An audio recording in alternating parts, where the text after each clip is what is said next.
Começa agora mais um Tá na Web, o programa que apresenta e discute os assuntos que estão sendo mais falados na internet e pesquisados no Google Trend nos últimos dias. Eu sou Rafaela Vivas e a edição de hoje envolve a decretação de autofalência da rede de livrarias Saraiva. A empresa admitiu na justiça a incapacidade de quitar as suas obrigações. O assunto ganhou o Google Trends, porque a Saraiva passou 5 anos em recuperação judicial, tentando se reerguer e pagar as dívidas, mas infelizmente não deu certo. E nesta semana ela protocolou o pedido na segunda vara de falências e recuperações judiciais do Foro Central da Comarca da Capital do Estado de São Paulo. A partir deste caso, nós vamos então falar sobre o trâmite e as regras para os processos de recuperação judicial e falência na Justiça, já que a Saraiva ela passou pelas duas situações. Agora, para repercutir o assunto, eu converso hoje no programa com o advogado que é especialista em direito empresarial, Cristiano Fernandes. Doutor Cristiano, seja muito bem-vindo. Obrigada pela sua disponibilidade. Para começar, eu queria que você explicasse para a gente aquela dúvida básica, né? Aquela questão que parece um pouco primária, mas as pessoas têm dúvidas ainda. O que significa a falência e a recuperação judicial? São institutos diferentes, né? Como vai? Tudo bom, Rafaela? São institutos bastante diferentes, né? Apesar deles constarem da mesma lei, a recuperação judicial, que pode ser feita pelo devedor, né, empresário, ou também pelo produtor rural, que consiga provar que tem mais de 2 anos de atividade rural, ela é uma forma de tentar evitar a falência, né?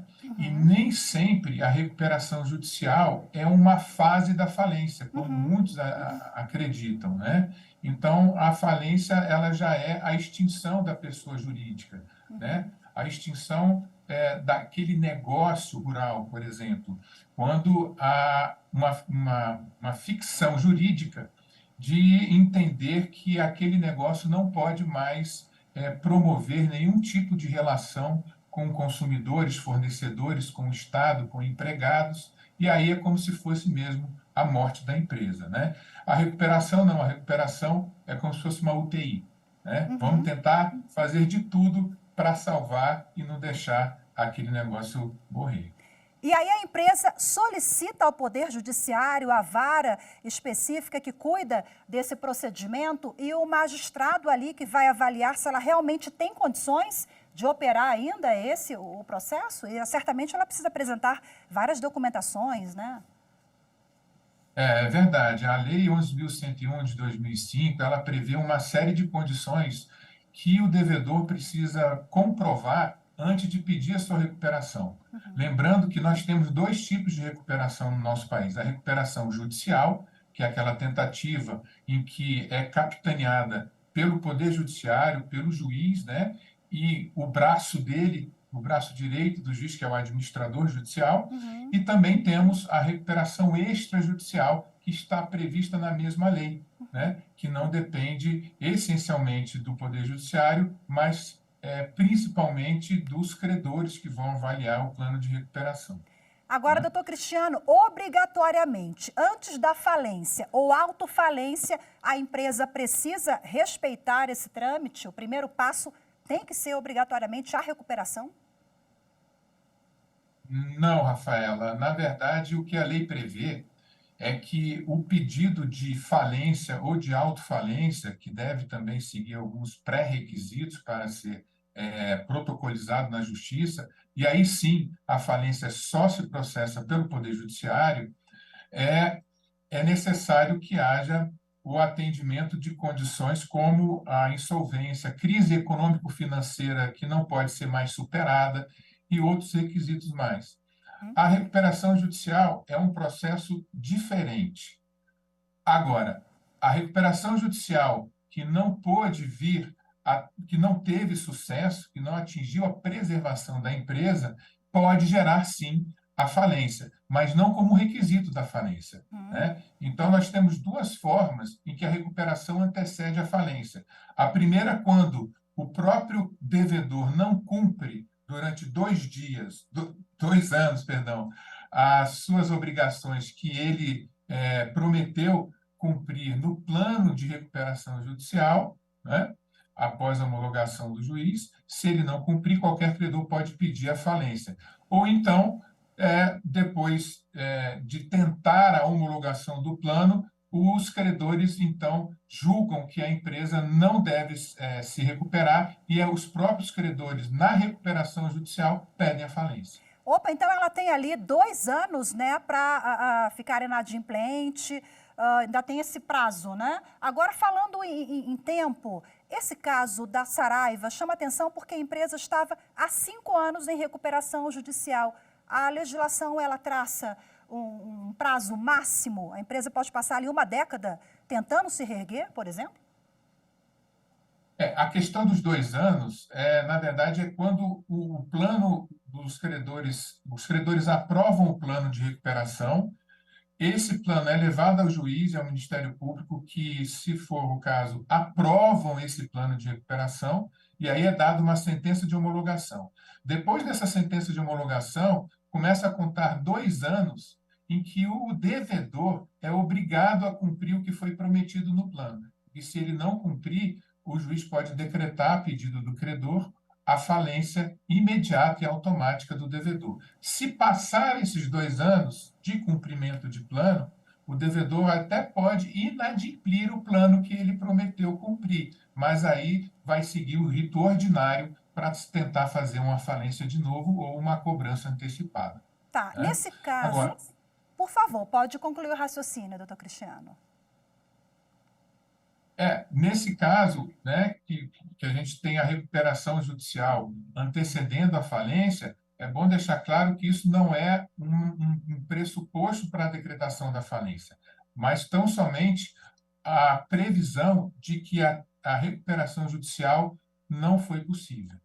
Então, veja, os consumidores não precisam deixar de consumir naquela loja, se for uma relação de consumo, um produto ali, né, com medo de, a empresa está falindo. Não, o consumidor segue na recuperação judicial, com todas as garantias ali do que diz o CDC.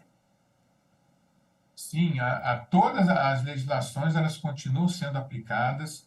É até importante que o consumidor continue a frequentar, né, a Saraiva durante o tempo de recuperação ou as lojas americanas, porque se houver um boicote a essas empresas, aí elas realmente, o único caminho delas vai ser a falência, né? Tá. Mas todas as leis, elas persistem, com exceção das leis processuais que tratam de execução, porque quando você decreta a falência, todas as ações são atraídas para o juízo da falência. E quando você defere o processamento da recuperação, as ações que discutem créditos líquidos e certos, ou seja, que já pode penhorar alguma coisa do devedor, ficam suspensas também por 180 dias, podendo prorrogar por mais 180.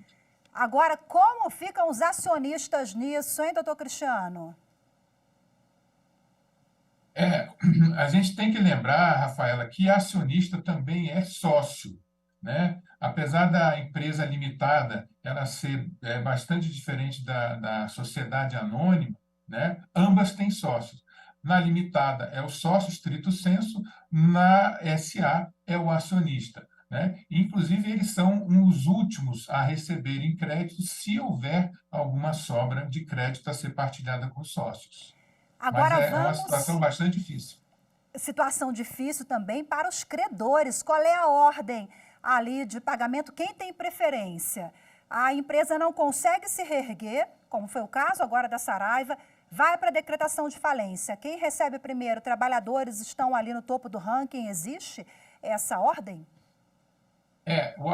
Existe uma ordem no processo de falência, né?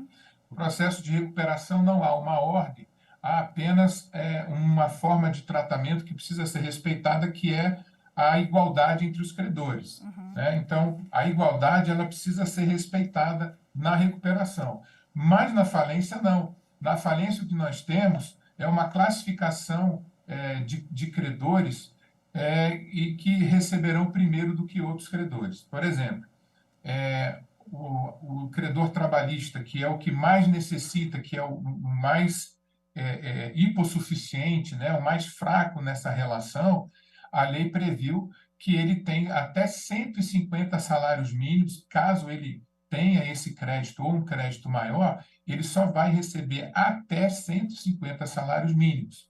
Depois disso, o resto do crédito vai lá para trás como credor quirografário, como um credor ordinário.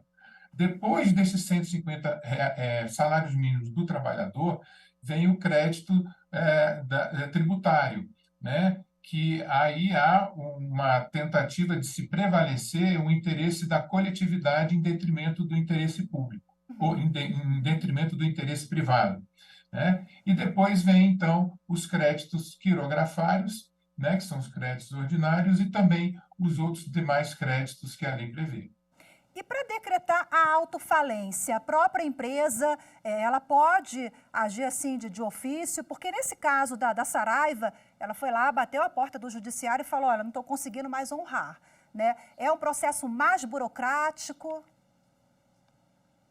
Rafaela, é muito importante essa pergunta, porque há um desconhecimento profundo do meio empresarial em respeito a esse assunto, né? O que geralmente se faz até hoje, mesmo depois de tanto tempo da nova lei de falências e de recuperação, né? Desde 2005, a nova lei. Há um desconhecimento em relação a uma obrigação que o empresário tem, uma obrigação que os sócios têm na empresa limitada e uma obrigação a diretoria, né, o presidente e o vice-presidente da empresa anônima, né, da sociedade anônima, possuem, que é a autofalência. Quando não é mais possível prosseguir com o negócio, mesmo com uma recuperação judicial frustrada, ou se identificar que não é possível nem mesmo a recuperação judicial de forma antecipada, é obrigação do empresário pedir a falência. Porque se ele meramente fechar as portas e dar um adeus para os credores, ele vai atrair para si, para o sócio e para o administrador, vai atrair a responsabilidade pessoal pelas dívidas que seriam tão somente da empresa. Então, pera lá, o CPF também vai ficar negativado, digamos assim, não só o CNPJ. Então, o sujeito atrai para ele a dívida, junto com aquele problemaço que ele já se encontra ali naquele momento financeiro e de dificuldade, é isso?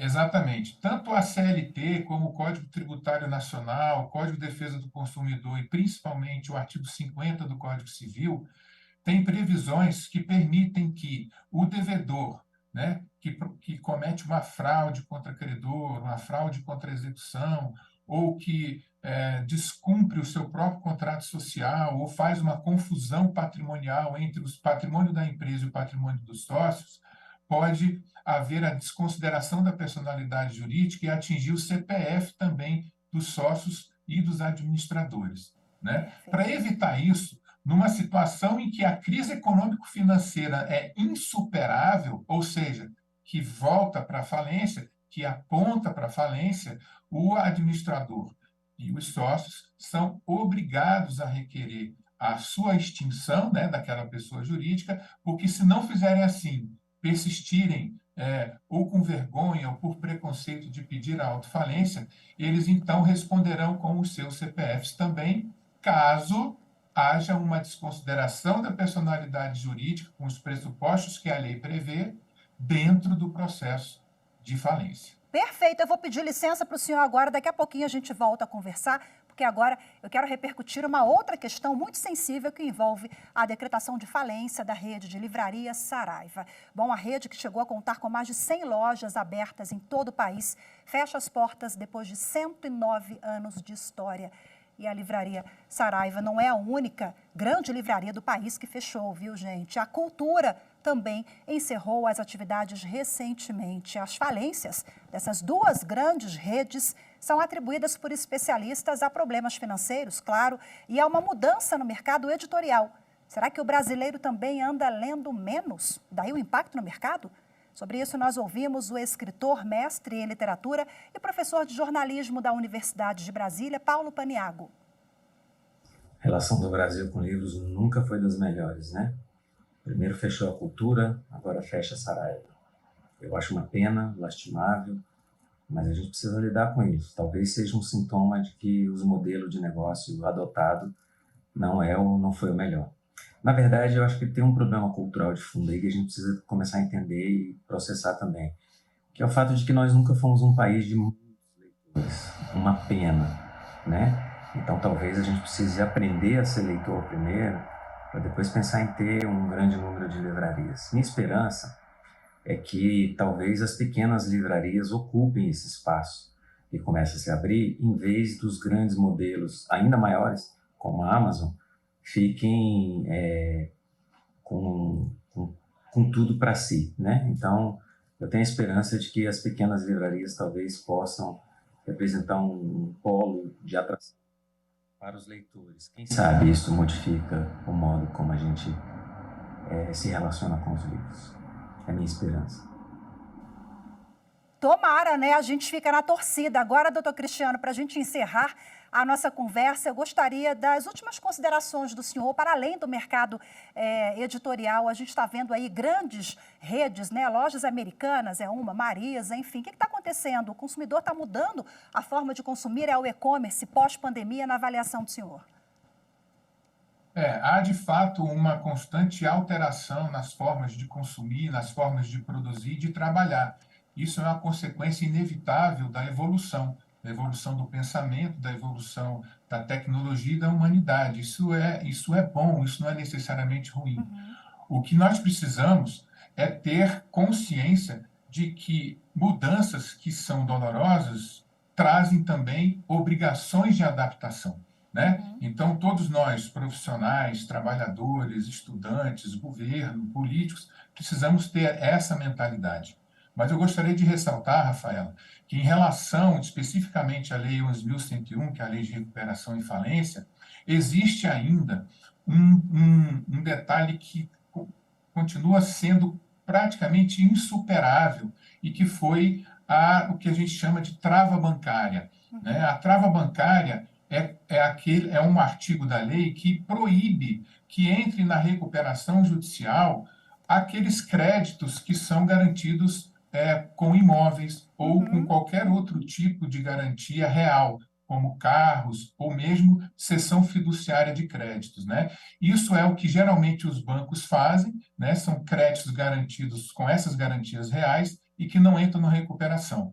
Isso, para a maioria da doutrina, Rafaela, representa uma dificuldade imensa para que o devedor saia da crise econômico-financeira e possa, então, definitivamente prosseguir com o negócio, aquecendo a economia, produzindo empregos e gerando impostos. Perfeito. Muito obrigada pela participação do senhor, pelas reflexões, orientações todas. Muito grata, viu? Até a próxima.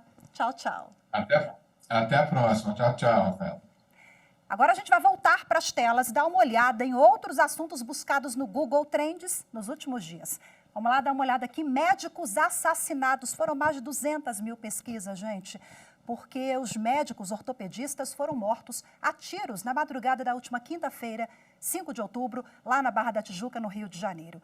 Bom, os 4 médicos que estavam no Rio para participar de um congresso de ortopedia, eles tiraram uma foto no quiosque da praia. Essa foto que vocês acompanham aqui na tela, pouco tempo ali antes do crime. 3 morreram na hora e um segue hospitalizado. A principal linha de investigação é a de que traficantes tinham como alvo um miliciano da região de Jacarepaguá, que se parece com uma das vítimas. Temos outros assuntos que viralizaram, bom, fora essa história dos médicos no Rio de Janeiro. Futebol, a final da Libertadores, mais precisamente, também esteve no topo das pesquisas. Olha só, Palmeiras eliminado, gente, mesmo jogando em casa, diante de um Allianz Parque lotado. O Verdão perdeu nos pênaltis para o Boca Juniors e foi eliminado da Libertadores. Isso deu o que falar e ainda está dando, viu? A final da Libertadores entre Boca e Fluminense está marcada para o dia 4 de novembro, provavelmente lá no Rio de Janeiro, às 5 da tarde, no estádio do Maracanã. É isso, agora vamos fazer uma pausa rápida e já voltamos com mais Tá na Web. Não saia daí.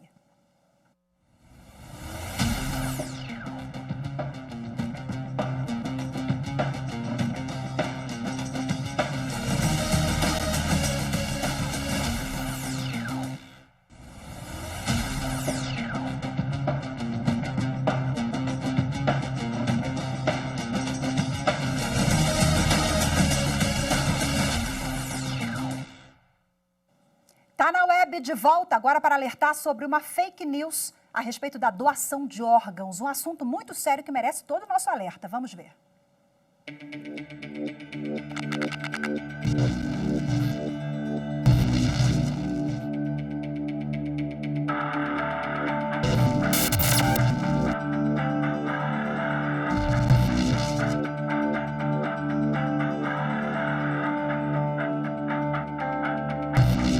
Atenção, é fake news. O vídeo que circula pelas redes sociais dizendo que a partir de agora o governo estará tutelando sobre os seus órgãos, que o governo vai ser dono do seu rim, do seu coração, do seu pulmão. Não é nada disso. Trata-se, na verdade, de um projeto de lei de número 1774 de 2023 que vem alterar a atual legislação, que é a 9434 de 97, onde diz o seguinte: na antiga lei, para você ser doador, você teria que se manifestar de forma positiva. Quero doar os meus órgãos. E na ausência de manifestação, a sua família seria consultada para doar ou não. Na verdade, essa alteração, ela nos torna todos nós potenciais doadores. E aqueles que não quiserem doar, não precisam se preocupar. Basta se manifestar em contrário. Atenção, é fake news. Fique de olho.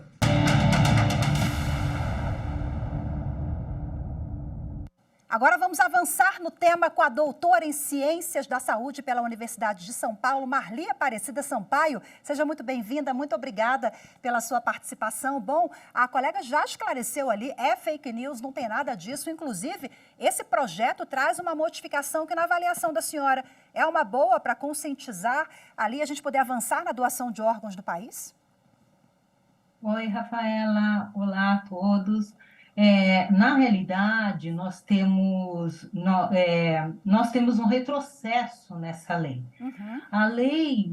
O projeto de lei, ele traz um retrocesso, porque a lei de 1997, ela já instituía o perfil do doador presumido, ou seja, se você não quiser ser doador, você tinha que tirar uma nova carteira de identidade, nessa carteira de identidade fazer constar que você não era doador de órgãos e tecidos.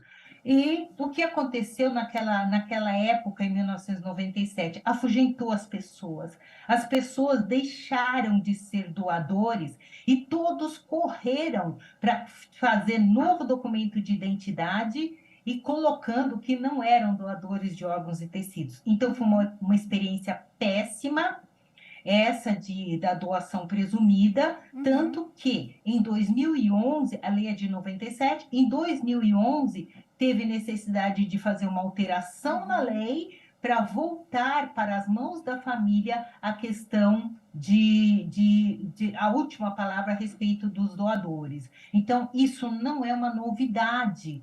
Isso que está acontecendo agora é uma tentativa de retroceder em 1997, esquecendo as experiências ruins que trouxeram. Afugentou os doadores. Então, isso pode ser que agora afugente de novo os doadores, e isso é muito mal. Tá vendo como é que é importante a gente esclarecer? Eu passei a palavra para a senhora, olha, é positivo, podemos avançar, mas a senhora aqui traz uma visão no sentido contrário, de que, olha, podemos ter um retrocesso, porque as famílias ficam preocupadas, né?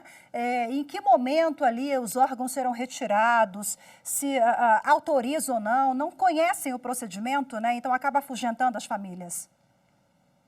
É verdade. E na época, a lei em 1997, ela foi uma lei formulada para a época dela, na época que a sociedade vivia. E naquela época não havia transparência no processo, não se sabia o que era a morte encefálica, então a lei era bastante avançada para a época, tanto que se teve que fazer uma reformulação na lei para que os doadores voltassem. Então, o que nós queremos é um avanço na lei. Nós queremos ter muito mais propaganda, muito mais transparência. Lógico, nós acreditamos no Sistema Nacional de Doação de Órgãos, acreditamos na doação e, acima de tudo, acreditamos que doar é um ato de amor. Agora, o que nós não podemos fazer é afugentar o doador. nós temos que manter esse doador,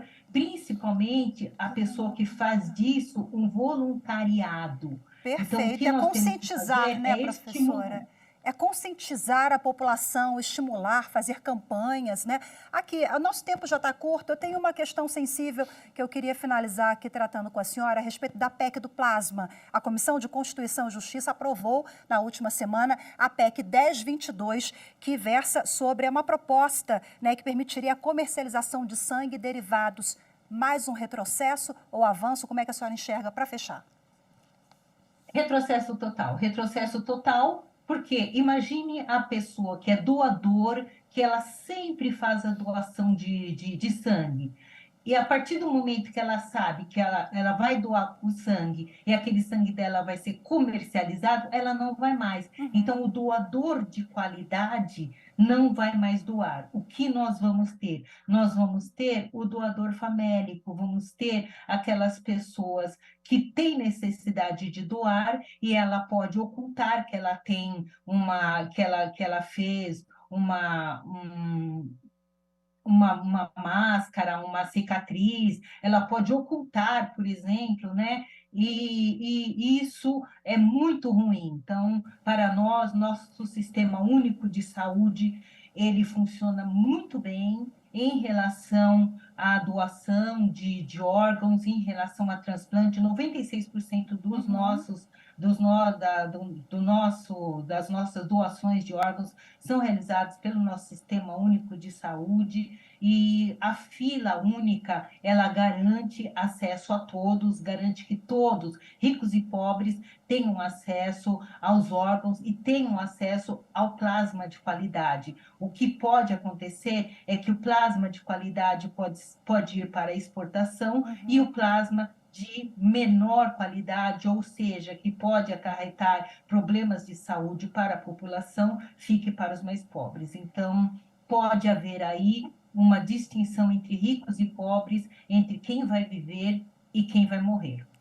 Nossa, não precisamos disso a essa altura do campeonato, né, professora? Espero que essa proposta de emenda constitucional seja mais debatida. Por enquanto, passou na CCJ. Vamos ver os próximos passos. Muito obrigada pela participação da senhora, pelas reflexões colocadas aqui conosco. Até a próxima. Muito grata. Eu que agradeço. Um abraço a todos. Hoje a gente fica por aqui. Mas não deixe de seguir a gente nas redes sociais, viu? Pelo @Rádio e TV Justiça. Nós estamos no Instagram, no YouTube, no Twitter e no Spotify. Muito obrigada pela sua companhia. Até a próxima. Tchau, tchau.